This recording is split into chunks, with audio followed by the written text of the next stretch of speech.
देहरादून को एक क्लीन और स्मार्ट सिटी बनाने की दिशा में नगर निगम ने कमर कस ली है। मसूरी पहुंचे मेयर सौरभ थपलियाल ने पत्रकारों से बातचीत करते हुए कई बड़े और अहम ऐलान कर दिए हैं।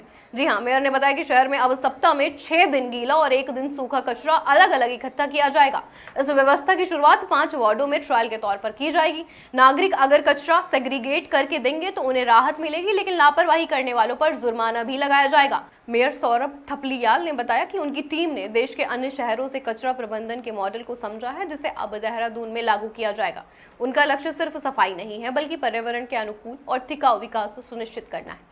बारिश के इस रिकॉर्ड सीजन में भी जलभराव की स्थिति पहले से बेहतर रही है। मेयर ने इसे नगर निगम की तैयारी का नतीजा बताया है।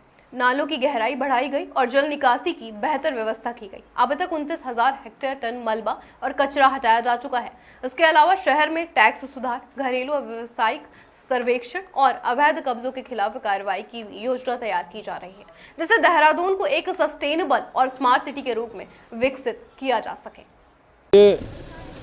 सबसे पहले तो ये सेग्रीगेशन पे जोर दे रहे हैं हम, और उसके लिए हम कुछ योजनाएं निकाल के लाए हैं देहरादून शहरवासियों के लिए भी, कि कूड़ा जो अपने घरों से और सेग्रीगेट करके देगा हमको, तो उसके लिए हम कुछ विशेष तौर पे उनको रियायत देंगे, और जो नहीं देगा उनकी शुल्क जो है वो उसके लिए बढ़ाएंगे।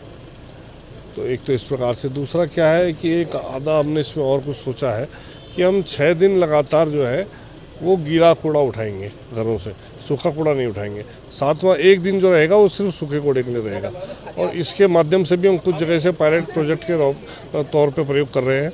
इससे देखते हैं क्या फ़ायदा मिलेगा। कुछ 5-1 वार्डों में इसका हम प्रयोग करेंगे। तो ऐसे कुछ, और बाकी जो हमारा यह है कूड़े से जो है हम कुछ अपने पार्षदगणों को भी भेज रहे हैं, और इंदौर भेज रहे हैं, और आगरा भेज रहे हैं, लखनऊ भेज रहे हैं, चंडीगढ़ भेज रहे हैं, 3-4 जगहों पे भेज रहे हैं, अपने कुछ अधिकारियों को भी भेज रहे हैं, और वहाँ पे जाके उन्होंने किस प्रकार से कार्य किया है उसे भी थोड़ा देख के आएंगे। हम जो है कूड़े को जो है उससे हम अर्निंग कैसे हो, उससे उसको हम एनर्जी के तौर पे बदलें, या उसको हम किस प्रकार से उसको अर्निंग का सोर्स बना दें, इसके लिए हम लोग विचार कर रहे हैं। देखिए, ऐसा है कि इस बार एक तो बारिश भी ऐसी हुई थी कि 74 साल का रिकॉर्ड तोड़ा था। तो बारिश जब अतिवृष्टि हो जाएगी तो उसमें तो आप क्या कह सकते हैं, परंतु फिर भी और कहीं कहीं पे जो है आवश्यकता है थोड़ा बहुत और नालियों को गहरा करने की। हमने क्या करा देहरादून में कि हमने इस बार जो है, आप देखेंगे तो जैसे हर साल और एक छोटी सी बारिश में भी घरों के अंदर पानी घुस जाता था। इस प्रकार की समस्याएं देखने को नहीं मिली। वजह क्या है कि हमने इस बार जो है अपनी जो नालियाँ थी उनको और गहरा किया, उनको पहले साफ़ किया, उनमें से गाद, सिल्ट, कचरा जो भी था उसको बाहर निकाला। जहाँ जहाँ पे आवश्यकता पड़ी वहाँ नालियों को भी गहरा किया।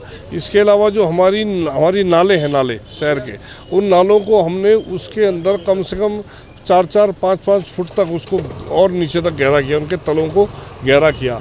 29,000 मीट्रिक टन हमने गाद, कचरा, मलबा ये सब निकाला है इस बार। इस वजह से क्या है, जो बरसात का जल है वो जो मतलब सामान्य तौर पे जो बरसात होती है उसका जल सीधा सीधा नालों से होते हुए निकल गया। घरों के अंदर इस बार पानी नहीं घुस पाया। तो और पर जो अब अतिवृष्टि हो जाएगी तो उसके विषय में तो नहीं बोल सकते, परंतु अगर जो वैसे एक सामान्य बरसात होती है उसका जल अब घरों के अंदर नहीं घुस पाएगा। ये कार्य हम लगातार पूरे साल भर करेंगे।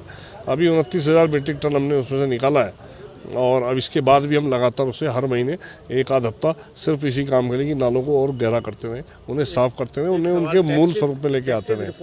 नहीं, इस बार अभी अपनी जो स्वयं सहायता समूह की महिलाएं हैं इनको इसी काम में लगाया कि आप जाइए सर्वे कीजिए। आपको 1-1 वार्ड सबको दे दिया, और सारे वार्डों में हमारी महिलाओं का समूह जा रहा है। वो हमको आके ये बता रहा है कि इसमें कितनी दुकानें हैं, कितने मकान हैं, कितने इसमें बार्बर शॉप हैं, कितनी इसमें मीट की दुकानें हैं, कितनी इसमें दूध की डेयरियाँ हैं, कितनी इसमें कहाँ पे कैसी डेयरी खुली हुई है, किसी ने अवैध खोली है क्या, सारी सूचनाएं हमारे पास आ रही हैं। उसके बाद जो है हम उस आधार पे उनसे टैक्स जो है अपना जो हम पूरा उसे रिवाइज़ करेंगे कि हम भाई ठीक है, हम इस जगह से टैक्स ले रहे हैं, कहीं ऐसी जगह भी है जहाँ हम दुकानों से और आवासीय टैक्स ले रहे हो, जबकि वो कमर्शियल उसका यूज़ हो रहा है। तो इस प्रकार से हम रिवाइज़ करेंगे। काम हमने शुरू कर दिया।